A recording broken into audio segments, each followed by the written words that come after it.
Gikalipay sa 380 ka mga benepisyaryo sa Davao del Norte ang fish release sa Kausa Agrikultura and Livelihood of Barangay kun kaagapay program. Mihatag og 1 million pesos cash nga initial nga pondo ang opisina ni Davao del Norte Governor Edwin Hubahib sa mga benepisyaryo aron makapalit og tilapia fingerlings ingon man pagkaon sa mga isda. Netong tuig 2020 sa unang mga adlaw sa pagsugod sa pandemya, gilusad ni Governor Hubahib ang Food Sufficiency Program kaagapay aron matabangan ang mga small-time farmers nga makasugakod sa kalisod ug kawadon tungod sa gipatumang mga lockdowns ug movement restriction tungod sa COVID-19. Lakip sa programa ang pagpananom og mga gulay ug prutas sa ilang mga tugkaran. Libreng giapang apod-apod usab ang mga similya ug fertilizers aron mahatagan og igong supply samtang ginapalit sa kaagapay ang mga surplus nga mga produkto aron makaginansya.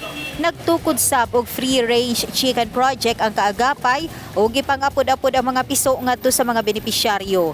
Naglaom si Davao Provincial Agriculturist Office Senior Aquaculturist Glory Silvosa nga samtang ginaproseso pa ang pagkuha sa mga fingerlings sa tilapia, sigurado nang mahatag dayon kini sa mga benepisyaryo.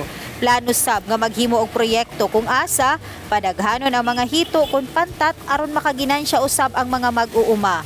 Gikan sa Tagum, Asuncion, New Corelia, San Isidro, Kapalong, Talaingod, Santo Tomas, Duhali, Carmen ug Panabo City ang mga benepisyaryo. Doon na po ipahigayon nga inspection ug evaluation ang staff sa kaagapay alang sa tukuron nga mga fish ponds, vegetable production ug free-range chicken raising sa Carmen, Duhali, Kapalong ug New Corelia. Mupailawom sa good aquacultural practices training sa mga kaagapay staff kun mga agricultural extension workers aron magsilbing tulay sa mga benepisyaryo sa programa ni Governor Hubahib. Noreen Michelle Igonia, Newsline Philippines, Davao Region. Stay safe.